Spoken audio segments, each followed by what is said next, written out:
On a warm, unassuming Thursday in the storied streets of Charleston, South Carolina, the city pulsed with a timeless blend of history and modern curiosity.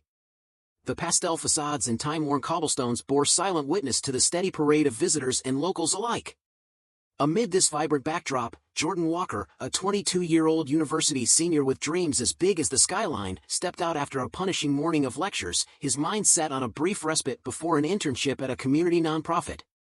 Dressed in a sharply pressed shirt and his signature khakis, he ambled toward a beloved local diner, a snug establishment celebrated for its generous plates and nostalgic, creamy shakes, a cornerstone of the neighborhood for decades.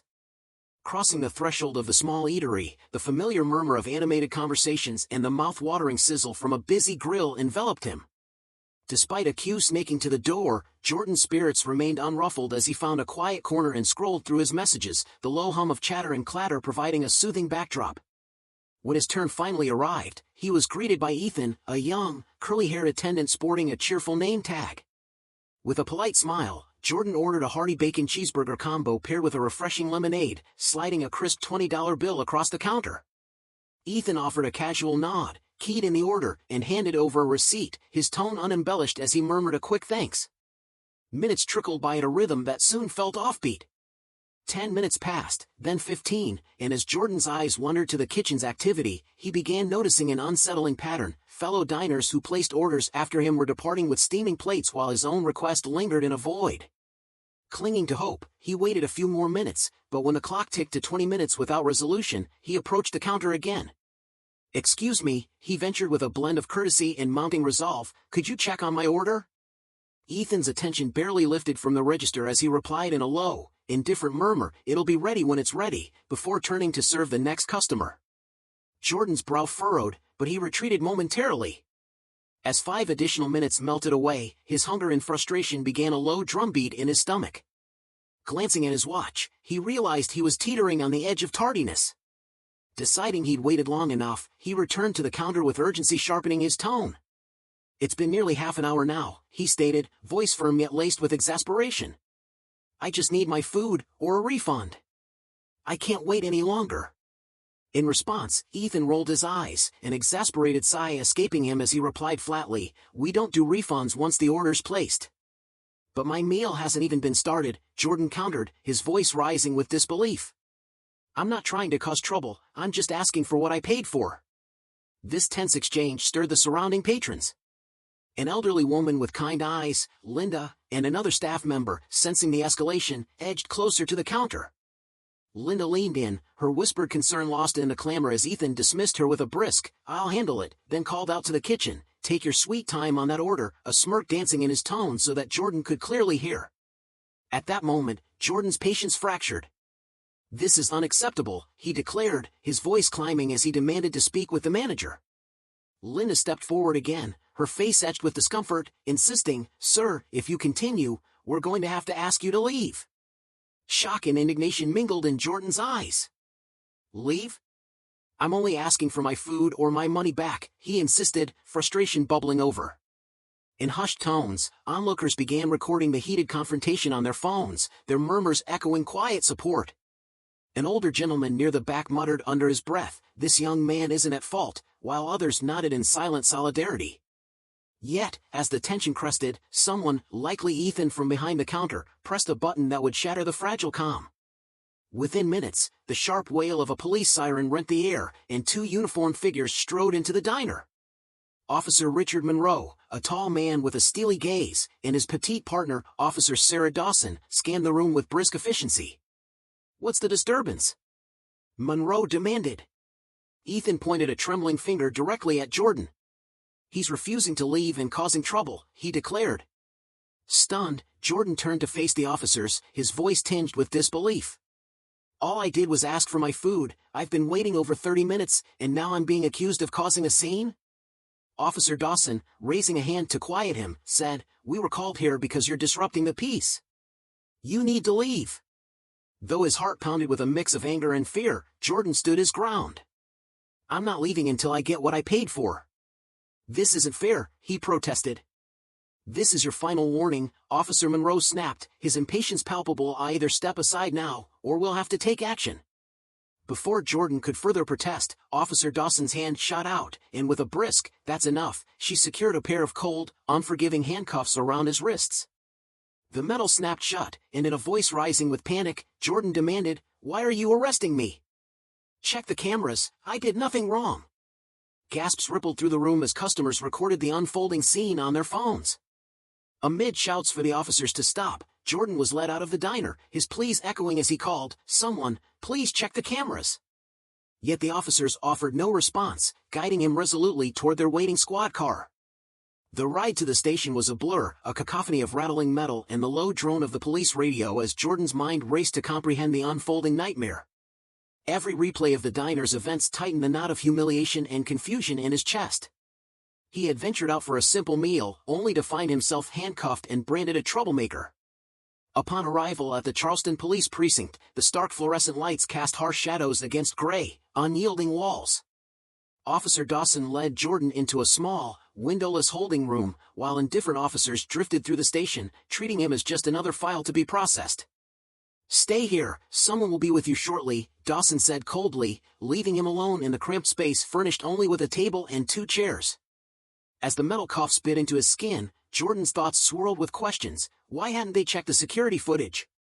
Why was his side of the story dismissed? In the sterile hallway, Officer Monroe leaned against the wall, his voice low and uncertain. "Do you think we were too harsh on him?" he murmured to Dawson. With a dismissive shrug, she replied, "He was making a scene. If we don't stand firm, it sends the wrong message. Rules are rules." Monroe hesitated, but he wasn't violent, just upset. Dawson's eyes narrowed. "That's exactly why our procedures exist. He'll learn his lesson." Back in the holding room, the oppressive silence was punctured only by Jordan's racing thoughts and the creeping sensation of helplessness. After what felt like an eternity, the door creaked open to reveal a tall, imposing figure in a crisp suit, his badge glinting under the fluorescent glare. Recognition struck Jordan like a jolt. "Dad," he whispered, a blend of relief and disbelief coloring his tone. The man before him was none other than Harold Walker, Charleston's police chief and Jordan's father. Seated across from his son, Chief Walker's calm yet inscrutable gaze met Jordan's anxious eyes. "What's going on?" Jordan asked, his voice steady despite the chaos inside. Taking a measured breath, he recounted the ordeal. "Dad, I didn't do anything wrong. I just wanted my food, the cashier wouldn't serve me or refund my money, and then the police were called." Walker listened intently, his expression remaining neutral. "Did you argue with the staff?" he probed. "I was frustrated, yes, but I wasn't yelling. I only asked for my food or a refund. You can review the cameras," Jordan explained. Without further ado, Chief Walker stood abruptly and strode out into the hallway. His demeanor shifted from composed concern to resolute authority as he confronted Officers Dawson and Monroe near the break room. "Why was this young man arrested?" he demanded sharply. Dawson, caught off guard, stammered, "Sir, he was causing a disturbance at the diner." "Did you verify their claims? Did you review the security footage?" Walker interrupted, his tone rising. Dawson hesitated and exchanged a glance with Monroe. "No, sir, we acted on the complaint," Monroe finally admitted, his voice subdued. Walker's jaw tightened as he replied, "You arrested him without corroborating the facts, without listening to both sides. Pull up the security footage from that diner immediately." Monroe departed swiftly, leaving Dawson standing under his scrutinizing gaze. Minutes later, the footage played on a monitor in a stark surveillance room. The video revealed Jordan patiently waiting, then approaching the counter with calm inquiries about his order. Only when the cashier's dismissive attitude emerged did the situation begin to spiral. Jordan's demeanor remained composed. There was no trace of hostility, only a quiet frustration provoked by needless provocation. Chief Walker's eyes hardened as he turned to face the officers. "This footage shows no disturbance on my son's part," he stated evenly. "All I see is an employee inciting a reaction. What do you have to say for yourselves?"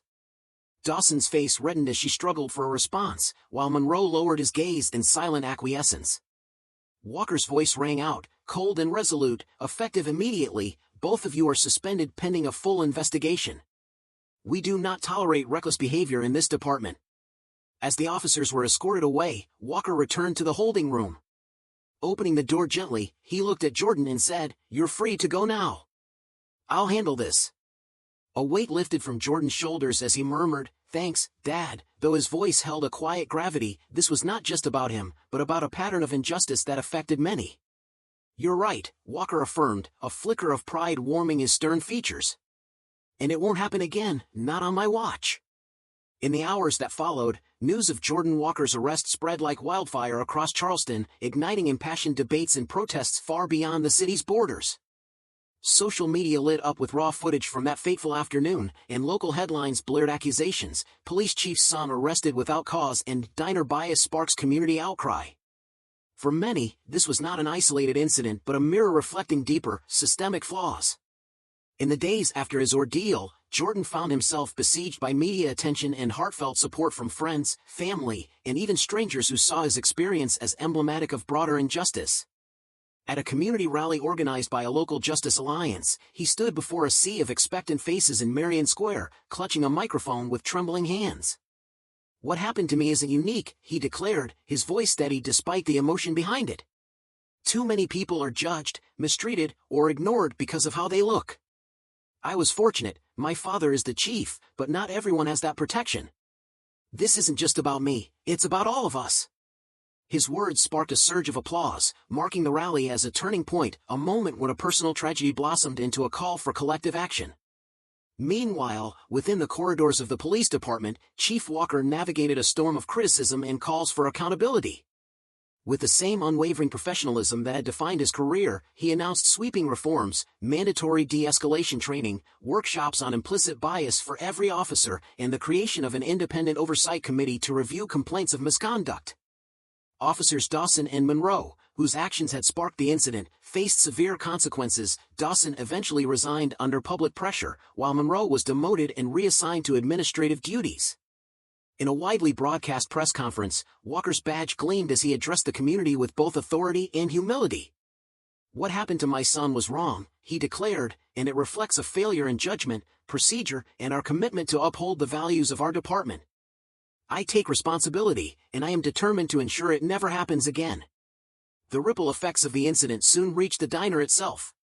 Once a cherished local eatery, the establishment, now referred to in hushed tones as the Grill, found its reputation in tatters. Customers recounted their own experiences of bias and mistreatment on social media, and protesters gathered outside, brandishing signs that read "Justice for Jordan" and "End the Bias." The owner, a man named Ben Cooper, eventually issued a public apology, promising changes and staff retraining. Yet while some embraced his words as a hopeful start, others dismissed them as a calculated move to salvage the diner's image rather than a genuine admission of fault.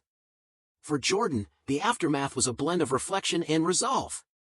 Empowered by the rally and buoyed by the support flooding in from every corner of the nation, he teamed up with the local Justice Alliance to launch a campaign called Equal Voices, a movement aimed at confronting systemic bias in both local businesses and law enforcement. His message was clear and hopeful: "We're not here to point fingers, we're here to build a community where everyone feels respected and valued." His heartfelt appeal resonated, particularly among younger citizens who saw in him a beacon of resilience. Yet the journey was not without its challenges.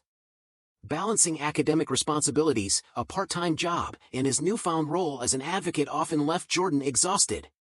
In quieter moments, he sought solace in late-night conversations over coffee with his father, where each shared word became a stepping stone toward healing. "You've turned something painful into something powerful," Chief Walker remarked one evening, his tone both proud and gentle. "That's true leadership, and exactly what this city needs." In the months that followed, the reverberations of that fateful afternoon continued to reshape Charleston. The police department's revamped training programs and the Independent Oversight Committee's active reviews began to restore a measure of trust, while the diner, though still struggling, implemented tangible changes in customer service and staff conduct. Jordan's experience evolved into a powerful symbol, a testament to the enduring strength of the human spirit. His story, shared widely on social platforms and covered by national media, spurred countless messages of gratitude from strangers. One evening, as he sat in his modest apartment sifting through emails, a note from a young man in Detroit caught his eye. "Thank you, Jordan, your courage gave me the strength to stand up for myself. Keep fighting the good fight."